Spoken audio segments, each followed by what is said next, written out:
In video games, we as users often encounter foundational building blocks like mechanics or features that video game designers make use of when building their games. As the core foundation of any game, they allow both the designers and their future players to achieve clarity of purpose, meaningfulness in action, and consistency in execution, not only when playing the game, but in its construction as well. However, while these building blocks can exist in isolation, they are most often combined into key patterns that can range from things like tutorials to navigation to inventory management to the integration of elements like heads-up displays, or HUDs, and are intended to drive a specific experience that each game designer wants to deliver to their players. Now, to most players, seeing and interacting with these patterns has become second nature, or barely noticeable at least. But in theory, every game has their own unique approach to these patterns and do so in a way that either pushes the practice forward or works against them, sometimes creating something entirely unique, with mixed results. So with that in mind, I'm Toprak Tosin. I'm a professional user experience designer, and welcome to Patterns in Play, a series here on UX and Games where I dive into the finer details of how user experience and user interface design work hand in hand to create specific patterns that influence your experience and behavior across different games and contexts.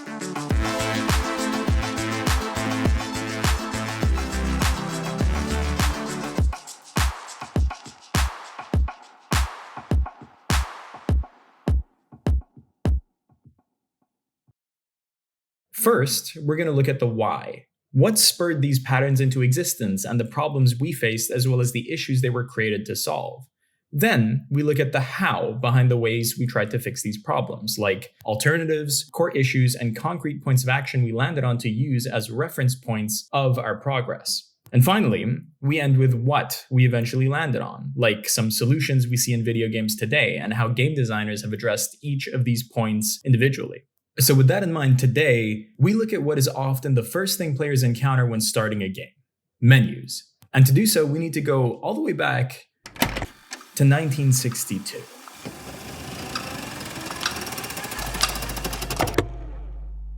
Bob Dylan just sang Blowin' in the Wind in public for the first time, and Scott Carpenter is on his way to space. At the same time, Steve Russell, Martin Grates, and Wayne Whittenen of the Hingham Institute at MIT, along with members of the Tech Model Railroad Club, are hard at work. And unbeknownst to them, they are about to change the face of video games forever. Originally intended as a demo for the PDP-1, the first computer with a graphical display designed for individual interactive use, the objective of the game Spacewar is singular: showcase the full spectrum of the PDP-1's capabilities. It's a simple game with a simple concept, and not a lot of visual flair surrounding it, least of all by modern standards. But back then, at a time when the concept of arcades were but a twinkle in their creators' eyes and would remain so for the next 10 years, this was utterly groundbreaking. Not just because of its visuals, but also because of the sheer variety of mechanics that it offered, ranging from fuel and ammunition management to the hyperspace function that would reposition either ship to a random location on the map. Even more impressively, the game was able to make use of the PDP-1's ability to execute over 100,000 calculations per second, allowing the designers to accurately apply and simulate physics like inertia, momentum, and the gravitational forces exerted on the spaceships by the gravity well of a star in the center of the starfield. Spacewar, therefore, would provide the earliest examples of real-time physics-based mechanics that would form the foundation of industry-changing games like Half-Life, Portal, or Red Faction, to name a few. And it took only 6 weeks to build the first version of the game. However, with these complex calculations and physics simulations came an enormous challenge. Because Spacewar was built on general-purpose hardware with the intention of enabling real-time interactivity, as more hobbyists would take on this challenge of improving on the original, they learned that every setting or extra feature would require adjustments to the overall system itself. Now, while this made Spacewar the earliest video game to offer complete user control and customization of the game's parameters, it also meant that any increase in features would be directly correlated with an increase in physical peripherals to manage them. In response, code was modified, then reloaded to machine over and over again, often permanently changing the core of the game. Switches built into the PDP-1 were not only used for their original intended purpose, but repurposed to configure certain settings like enabling or disabling gravity. On top of that, even more switches were introduced. They would also hard-code specific key combinations to toggle features that they wanted to add separately. What happened was Digital shipped the machines with enough extras, spare modules, so that you could hook up 18 bits of switch input without buying anything except wires. Now, the collective issue here was that all of these solutions were an over-engineered approach that would generally fail to address the underlying issue of making it easier for the average user to apply specific configurations before running the game in real time, creating additional problems that went completely against the core philosophy behind the PDP-1: prioritize user interaction and individual usability. But we spent most of the time on the I/O gear. That took the display and the paper tape punch hiding in here, and the paper tape reader and the typewriter. The reason you can't control Spacewar from the switches. It's got two problems. One is your elbows get very sore very quickly. And the other is you get a crick in your neck because you're always turning to watch the display. So it didn't take very long for people to build control panels. And so, with this core problem continuing to rear its ugly head as the project's significance grew, its presence would plague early video game designers well into the 1970s, even with the later inclusion of pre-game prompts. So much so, in fact, that we wouldn't even see the first alternatives that most accurately reflect the real-world solutions we see today for roughly a decade after Spacewar's first introduction. Or at least until two individuals decided it was time for them to make their own mark on the industry. Their names were Nolan Bushnell and Ted Dabney, and they were the founders of a little company called Atari. Have you played Atari today? Initially isolated from their peers Bill Pitts and Hugh Tuck at Stanford, who themselves at the time were working on an adaptation of Spacewar called Galaxy Game, Nolan Bushnell and Ted Dabney had in parallel started to work on Computer Space, a more accessible successor to Spacewar. The two duos eventually crossed paths when Bushnell, upon hearing of the first test of Tuck and Pitts' Galaxy Game, decided to visit the Tresidder Student Union building, so he and Dabney could see if they'd been able to create a commercially viable version. They hadn't, and with per-unit costs that were in excess of 20 to 25 times that of Computer Space's machines, that's where Bill and Hugh's video game careers would end, with one single unit being produced and eventually donated to the Computer History Museum as proof that the two visionaries were the first minds to ever produce a coin-operated arcade machine. Bushnell and Dabney would go on to produce 1,500 units of Computer Space that would eventually make over $1 million. However, according to records, Nutting, the manufacturers they contracted to build the units, were only able to sell off 2/3 of the stock, which was indicative of another bigger problem beyond needing a much more cost-effective setup. See, the key issue, to tie it back to the UX concept here, didn't come from the device's prohibitive costs or a lack of interest. The problem was that Computer Space was too complex of a game. Computer Space didn't succeed in retrospect because it was too complicated a game. This is what we'd call a mapping problem, when the controls required to operate a system don't match the mental model of the person using it. Every switch added was another mismatch between what the user needed to do and what the system asked of them. It did extremely well around college campuses, did no money at all in a working class neighborhood. With intuitiveness, clarity, and user-friendliness forming the foundation of their new approach, as well as the goal of making their games easier to control, adjust, or even just comprehend for the average person, the duo made their first attempt to correct for this problem. Over the years, we developed some very, very sophisticated ways of tracking human factors before we knew the name human factors. We called it gameplay interface, but in fact it was human factors pushed to an extreme. Pong, more than anything, was a catalyst. When Nolan hired me to design the next video game, apparently he wanted me to get practice. It took Al less than a week to get the Pong game going. Frankly, it was kind of a failure. I had 75 chips in this thing, and it couldn't really exist more than 10 chips to be a home product. Alcorn's brainchild became a cultural phenomenon, inspiring countless copycats across America, Europe, and Asia, which led to the popularization of the video game medium, particularly in Japan, but We'll get to that later. With each copycat came a new pair of eyes, or in this case, hundreds of thousands of pairs of eyes, because by the end of 1975, with the release of Home Pong, the game could be played in over 200,000 households. With this massive reach, and precisely because it could be fully understood, other game designers, along with the folks at Atari, were able to build upon what they learned. And when you have this many people looking at a single game, a handful of them are gonna get some ideas. Ideas that stretch beyond simple comprehension and into the territory of expansion. And so, over the next 5 years, the rise of user-oriented system management over operator-oriented system management would be meteoric, with industry-shattering milestones being achieved one after the other, year after year by key releases. Releases like Breakout, Space Invaders, Asteroids, and of course Adventure would each integrate different features that would become essential in the future, all of which supercharged the release of the most consequential product in the video games industry. The Atari 2600. Now with its new exciting games at a new low price. With the 2600 came the cartridge-based system. And as a result, we now had the privilege of not just having a single product which every household could own, exposing everyone to the world of video games, but also the privilege of allowing designers to focus on really crafting unique experiences without having to concern themselves too much with building hardware and all the limitations that would come with it. However, the shift from arcade-based purpose-built hardware to a cartridge-based system was a big change for users and required a dramatic shift in their mental models. This meant that the adoption of the 2600 would create an extended period of uncertainty for Atari that would eventually lead to an event that would rival the myth of Icarus and Daedalus, the Atari shock, also known as the video game crash of 1983.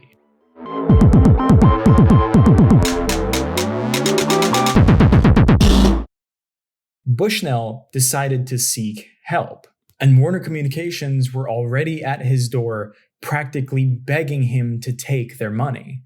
And of course, in the land of the blind, the one-eyed man is king, so they struck a deal.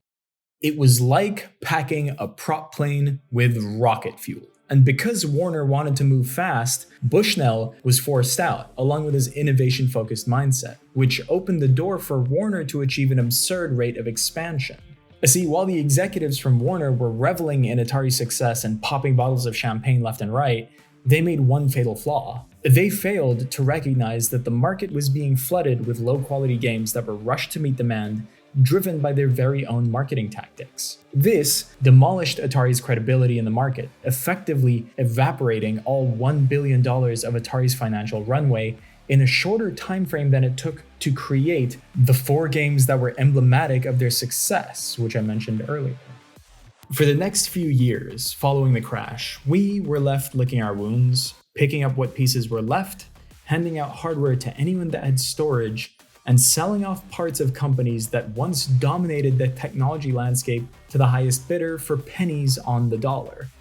But as the Japanese say, fall down 7 times, stand up 8. And stand up they did.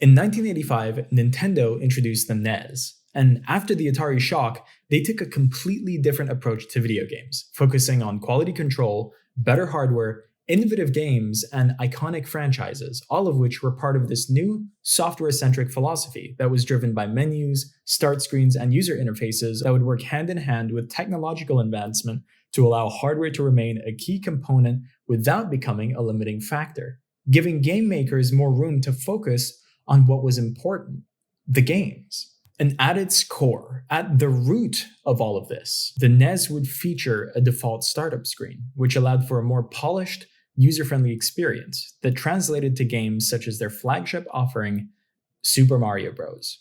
Hallo Freunde! Jetzt kommt die Super Mario Bros. Super Show! Super Mario is back. He's blasting through worlds where no one has ever been. It's Super Mario 2, only from Nintendo. Now you're playing with power. You can already see signs of how this led into modern menu design, providing users with a simple way to select options like single-player and multiplayer modes that could be navigated with only a controller. A huge deviation from hard switches that meant usability and accessibility were prioritized over physical material. The more visually attentive of you might even notice that the original Super Mario Bros. Provided the earliest example of a start menu that transitioned directly into gameplay, something that 2018's God of War was lauded for after launch, which shows you how design-focused the folks at Nintendo really were. But they didn't stop there. Nintendo were able to take this idea a step further with the release of one game in particular that could demonstrate how menus could do so much more than just start a game. They could be an integral part of the game's systems in a way that can shape its core experience. And at this point, I think you might have some idea of what I'm getting at. Yeah, another beautiful day in the magical kingdom of Hyrule. Looking good, princess, especially from this angle. Oh! Zelda was, in a word, transformative. Beyond being one of the earliest uses of a start menu, representing a first step in organizing the player's experience and handing them full control before a game session, the game allowed the user to directly save their progress, which would update the main menu on subsequent returns so they could continue where they left off with a click of a button. The end result meant that there was no need to complete entire games in a single setting, which in the long term would provide a pathway for games to reach a level of scale and depth, the likes of which we've never seen before. Depth, like the first menu-driven inventory system, accessible in Zelda by simply pressing the pause button to bring up a list of items in Link's possession, such as bombs, a boomerang, and a bow, all obtained while progressing through the game. This meant that the user could now make use of these items by mapping them to specific buttons on the NES controller each time they access the inventory, which is a huge shift from earlier games that either only allowed the player character to pick up and interact with one item at a time, or had no means at all of organizing and accessing collected items. Remember, before, video games were all built around fixed systems and fixed switches, so this was new territory.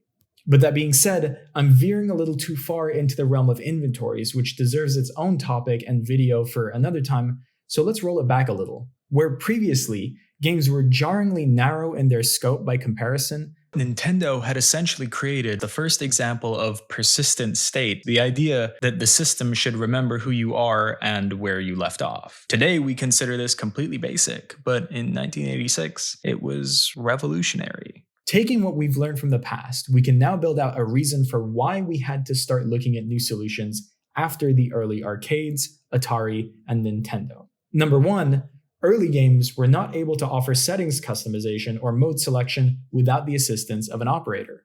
Number two, the fact that features had to be physically integrated into a game's hardware was an enormous source of costs associated with creating a new game. And number three, communicating clarity of purpose to the player without an instruction booklet or preamble was almost impossible, meaning game designers were severely limited in their ability to outline instructions or even preface the story that they wanted to deliver. How did we try to solve for these problems before the menu? We tried hard-coding multiple versions of games, we tried integrating pre-game prompts and key combinations, and of course, we even tried creating custom consoles with unique switches that had compatible games bundled as exclusives. But none of these were real long-term solutions. It took a world-shaking event and the minds at Nintendo to show us a real solution. Zelda set our foundation for what we would continue to build moving forward.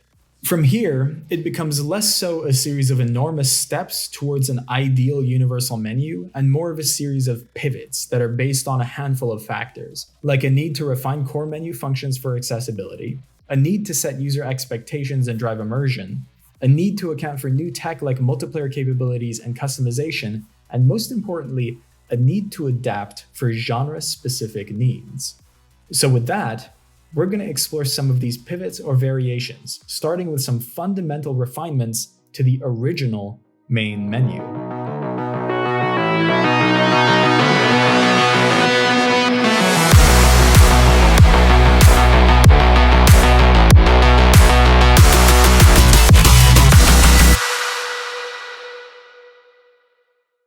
In the history of video games, Doom has for all intents and purposes always been the primary, groundbreaking catalyst of the first-person shooter genre as its founder. On top of this, its creation also marked another key contribution to video games as a whole: design-minded pre-game configuration menus, more specifically for features like keybinds, graphics, and sound in an accessible way that would later bridge the gap between classic and modern games. So what did it do? Well, to start with, on booting up the game, the user was greeted by a splash screen featuring the Doom Marine. This bolstered the precedent set by Zelda and Mario for developers' ability to establish an identity before the game even began. The image of the Doom Marine overlaid on a hellish background with Doom spelled out in massive imposing letters was, in one word, iconic, and made clear the type of journey the user was in for. Coupled with the music, it was able to place the user in a headspace that was conducive to handling the cognitive load that was about to slam into them like a freight train.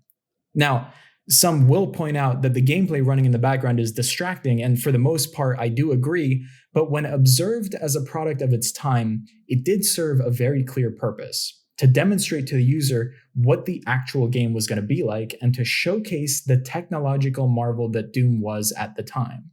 To get users to say, damn, I want to do that.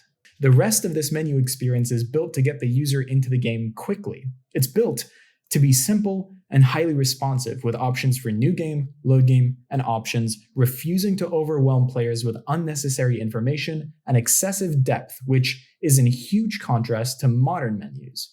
There's also the fact that it made use of a keyboard-based control scheme and applied responsive sound design as you click through the menu, which gives it this sense of tactility. And considering the fact that back in the day this was paired with heavy mechanical keys, I wouldn't be surprised if there was an ASMR niche out there on YouTube that's taking full advantage of these old games on an ancient setup to make a buck or two.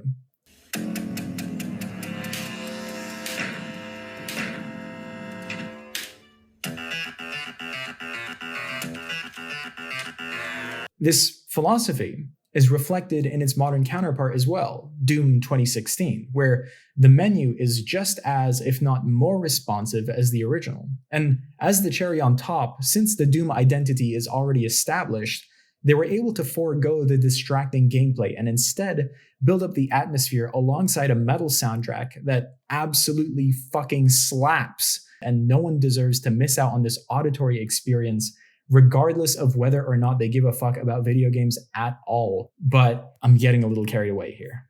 Raising Doom as a point of comparison highlights a clear deviation in how the FPS menu has evolved to either prioritize engagement, discoverability, and monetization by serving as a hub for live service content and retention, or, on the other end of the spectrum, how they've evolved to prioritize clarity, immersion, and functionality, reflecting a pattern that is focused on player-first menus that grant a huge level of user autonomy.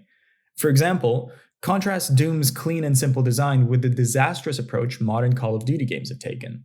On entering the latest COD launcher for the first time, the store is, and likely always will be, featured, feeding the user microtransactions immediately on entry alongside a live event and Battle Pass cinematic.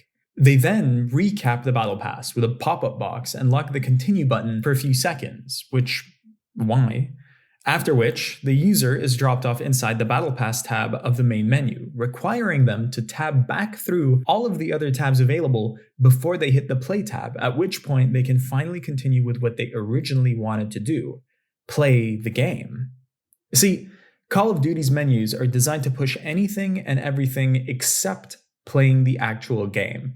And while a lot of users would see this purely as a consequence of the live service model impacting modern video games, it is not an inherent component of live service, but rather a matter of greed and a lack of respect for the user.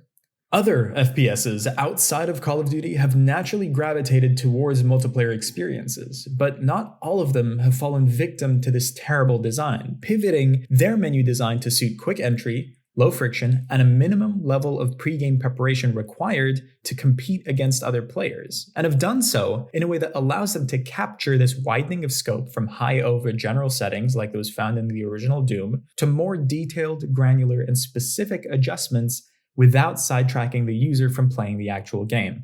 And to prove that point, I'd like to highlight an example of a game that contains live service offerings but integrates them in a non-intrusive manner while still allowing users to jump into a game quickly, all the while driving home the importance of pre-game preparation. Hunt Showdown, 1896. In Hunt Showdown, equipping your hunter is so fundamental to the game's core experience that one could argue it's essentially half the game. In fact, the balance in the game is such that an established metagame doesn't really exist, and your selection of kit can completely change how you play or approach a given situation in each round. And so, the menu needs to facilitate this behavior for the user as efficiently and effectively as possible. To that end, the process to select a hunter and start a game is streamlined by two potential pathways. Let's call them the path of least resistance and the path of greatest agency.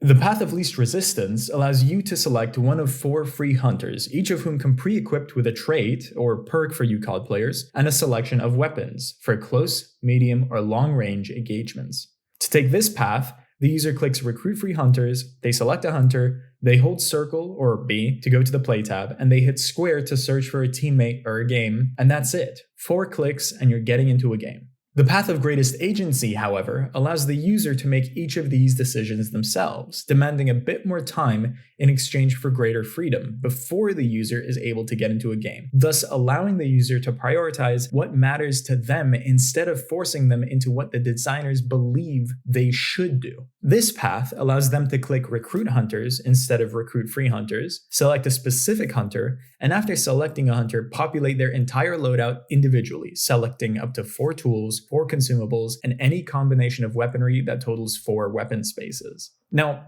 this can be quite a time-consuming process, so Crytek have also implemented custom loadouts, which reduces the time taken to equip a fresh hunter, and is something that a user naturally begins to explore as they develop a deeper understanding of the game. But this isn't new logic. Our earlier example, Call of Duty, was doing this back in the days of the original Modern Warfare. But in lieu of taking what they actually pioneered and improving on it, they instead fell victim to the live service microtransaction disease, moving towards casino-esque patterns instead of letting the additional offerings stand on their own merits. This has damaged the core experience of playing Call of Duty games, while games like Hunt approach microtransactions with a bit more class and elegance, offering transparent and unobtrusive ways to present their shop and battle pass experiences, while also offering clear entry points without trying to jam it down their users' throats.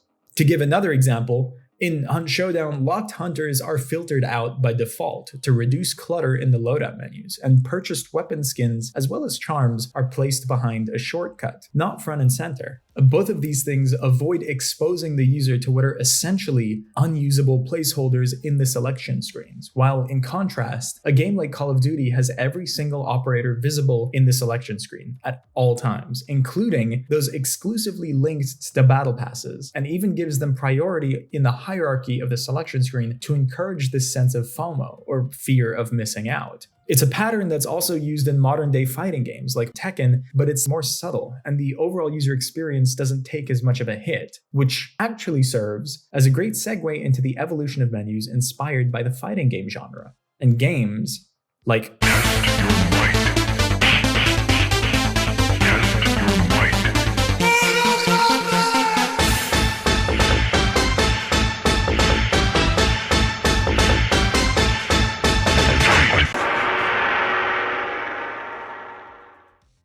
So, for the most part, first-person shooters and team-based multiplayer-centric games were the catalyst of functional menus that motivated the focus on user customization. And in a lot of ways, the focus on accessibility in menus can be attributed to developers that worked on these types of games. But fighting games can be credited with a big part of shifting these core ideas into menus that were more dynamic and offered a greater level of immersion. For example, the first Mortal Kombat was primarily focused on the core essentials, like simplicity, speed, local one-on-one multiplayer, and the idea of learning by doing, like many fighting games of the time. You now instead get developers like NetherRealm, who use menus more as storytelling tools that incorporate everything from animations, voiceovers, and character-driven design to ranking systems and access to complex combo trainers suited for high-skill players, which has allowed the developers to deftly toe the line between both high-skill players and casual players. Take a look at, for example, the Conquest mode in Mortal Kombat Deception or the Crypt in MK11. all made achievable by modern technologies, players loved these features because their favorite fighting game could not only capture violence and gore in such nauseating detail, but also the identities of the characters they grew to love so much over the years. In the grand scheme of Mortal Kombat as a whole, game modes like Conquest and the Crypt might seem like unique game modes, but they serve more as a kind of connective tissue between the title screen and the core loop of the game, in place of a plain old menu, where the user was now allowed to explore the world and unlock secrets to be used within the core loop, the character versus character battles. And as such, these innovations would mark the point of convergence between the early interfaces and the modern day interfaces that aim to change the very nature of what we now call the menu, pushing for an industrial shift away from the basic consolidation of entry points for isolated experiences and towards menus that serve as extensions of the world. And honestly, what better example can we point to illustrate this idea than one of the most compelling, immersive, and seamless experiences of the past decade, Sony Santa Monica's God of War. Heralded as one of the most impressive technical achievements of modern video game design, God of War is remembered for having one of the most engaging openings, and in a lot of ways, set a new standard for immersion in how developers approach menus for games in the action-adventure genre. Set over a backdrop of Kratos standing next to a tree marked with a golden handprint, the first interaction a user has with the game is to select a new game, then a difficulty setting. Once the user makes their decision, the menu simply slips away, allowing us to join Kratos in this world, leading to the second interaction the user has with the game being to swing the axe. I'm not going to give you a play-by-play of everything that happens in this scene, but from the very moment the user selects the difficulty, there is no separation of the user from the experience of the game. And from that moment onwards, the story continues uninterrupted for the remaining 20 hours of the game. It's one of only 2 action-adventure games I'm aware of right now that truly blend the title screen seamlessly with the game itself, the other one being Ghost of Tsushima, and it's a phenomenal example of how the menu has evolved over time to be part of the world. The way God of War approached this problem of essentially entering a new world created a level of immersion never before seen in games. It completely removed any sense of a traditional menu, loading screen, or title break and allowed the user to feel instantly drawn into the game world. No delay, no disconnect, just you, Kratos, and this tree. What it did was it eliminated any psychological pause, ensuring the user felt like they're entering a living, breathing world, rather than launching a product made by a person or a team, making the emotional connection between the player and the protagonist stronger and confidently breaking with decades of user experience convention centered around avoiding a one-size-fits-all approach. And I have to tip my hat to that, even if it does come with trade-offs like a lack of agency or need for very powerful hardware. Menus have transformed from basic tools of functionality into gateways that enhance storytelling and player experience. Pivotal innovations like The Legend of Zelda's save systems, Hunt Showdown's focus on player agency, and Doom's pre-game customization have shaped how players interact with games and made menus an essential part of game design. And while technological advancements have driven many of these changes, shifting user expectations and genre-specific needs now play an equally significant role. Whether getting players directly into action, as in Ghost of Tsushima and God of War, or reflecting a game's identity through tone and style, as seen as Mortal Kombat and Doom, menus today act as more than entry points. They are extensions of the game world, and looking ahead, we'd be best served keeping away from the likes of Ubisoft and Assassin's Creed in the way they've seemingly forgotten everything we've learned about menus, and leaning more into how they will remain not just points of origin or paths to choice, but key components of the emotional connections and immersive worlds that define great games.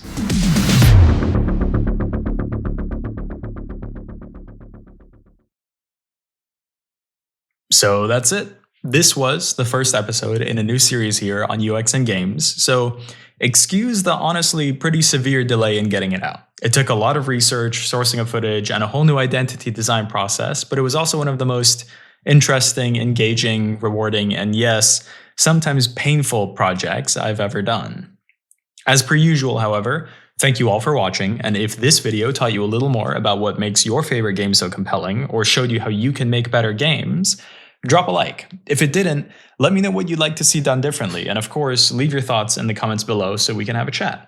For those of you who got what you needed or wanted from the main meat of the video, feel free to drop off here. But it has been just over a year since I put out my last one. So if you wanted to get some insight into why this video took so long, stick around because I feel like you guys deserve an explanation. This channel has a very specific set of principles: quality, research, honesty, and expertise. These are the 4 pillars that hold up my whole thing here. And a year ago, when I had the idea for this video, I hadn't quite realized just how much effort it would take to not just recreate my process and retain these principles, but to do so for a different style of video and bring it to the level of quality I demand of myself. And making this video meant that I had to reach further outside of my areas of expertise and personal experience than I ever had before. This was part of the appeal, but also proved to be quite challenging. With UX, I know what I'm talking about, but when it comes to historical events that took place between the 60s and 80s, not so much. I'm a UX designer, not a historian. And a lot of what caught me off guard was the sourcing of historical footage and accurate first-hand information from sources that are either no longer maintained or hidden or hard to dig up. Stack on top of that the enshittification of algorithms and the widespread use of AI, and you have a recipe that makes it increasingly complicated to do good research, and that threw a lot of my process out of whack. Since I've touched on AI, I'll put it out there right now. I don't use AI to write my stuff. That's all me. It always has been and always will be. But AI is everywhere now, so it did form some of the issues I faced during my research. See, while I was looking into the story of menus in video games, there were a lot of very interesting paths I'd pick up on, but once I started exploring them, I'd come across a bunch of information about early game development or individuals that had a hand in them that sounded or looked super fascinating, but ended up being either AI hallucinated or outright AI generated. And though the passion was there, having to dig through all of the garbage over and over again just to get to the hidden kernels of fact really tainted the process and tanked my motivation. I must have rewritten this story 10 to 15 times, or maybe more from varying points in the video before I landed on a real, traceable through line, which provided a solid foundation for the story I wanted to tell. Now, I do this all the time. It's not uncommon for me in the course of making my typical videos to go back, do a bunch of edits and rewrites over and over again, but this felt different, and I underestimated how long it would take before it became something I was happy to share with you guys. That's one thing. The other thing that affected the production of this video was how I started to tie the success of it to just a few metrics, namely watch time, view count, and conversion rates. Why? Who knows? I thought assigning a couple metrics as goals would help me reach them. But instead what happened was the metrics didn't match my purpose and actively hindered me in my ultimate aim, making interesting and useful videos. To cite an example, for this video, I set a goal of 1 hour because I believed that would get more traction in the algorithm and hit the targets I'd set for myself. Couple that with a promise I made to myself that I wasn't going to start another video before I got this one out, and I ended up boxing myself into a corner where I had to either make an hour-long video or nothing. I believed that if I couldn't hit both of these targets, then that meant the work was pointless or not valuable, which is just outright wrong. And since it was also the first project in a new series, I had to land on a real concept and process that I could make repeatable so I could do it again the next time. In my mind, driven by these metrics, to do it properly, I had to focus on this one thing that, when coupled with all of these conditions I'd set on myself, turned out to hit a point of diminishing returns very quickly. So I wasn't having fun with this video, and I wasn't having fun with the other ones either. No fun at all. And if I wasn't enjoying the video, it wasn't going to help one of my viewers find some direction, it wasn't going to help a designer create a compelling experience, either in games or elsewhere, and it sure as shit wasn't going to help a game developer build a great game. So I chose to step away for a while and make sure that when I was ready, I'd come back to it. And I did. It took a while, but it's finished, and it's here. You just watched it, and that is something that I am quite proud of. And getting through it meant that I got better and ended up developing a key skill set that helped me adapt to how research was changing. A year later, and I've grown quite sensitive to content pushed by algorithms and AI, I know better how to get to accurate and reliable sources, and I know not to rely too heavily on metrics that are not designed for my goals. It definitely feels different. It's definitely still a product of skills I have to continue developing, and it's not perfect. But it's real. It feels right, and it sits with my core beliefs, my why. So just to wrap up, because I want to make it clear for everyone who might be new here and were willing to listen all the way to the end, I created UX in games because I believe that we can figure out what makes video games so compelling and what people can do to make better games. This channel serves as a space where anyone and everyone that might be willing to listen and contribute to that cause can do that. And foundational to this purpose is my focus on my now 5 principles: quality, research, honesty, expertise, and adaptability. And I am glad for the opportunity to be able to share it with you all. But I've kept you for a while now, so I think it's time to wrap it up. One little caveat: while it is important to have metrics that work for what I'm trying to accomplish, it's also important for me to continue resisting the temptation of the easy ones in favor of a more holistic view of the value of this project. So I am still trying to figure out how best to evaluate my videos in a way that doesn't reduce my sense of their worth down to metrics that are clear but ill-suited for my purpose. I have a few in mind, but I want to know what you guys think captures the idea of a viewer getting my core message. So this is the perfect time to make your opinion heard. Leave your ideas in the comments below, and with that said, I will see you guys again very soon, and until then, take care.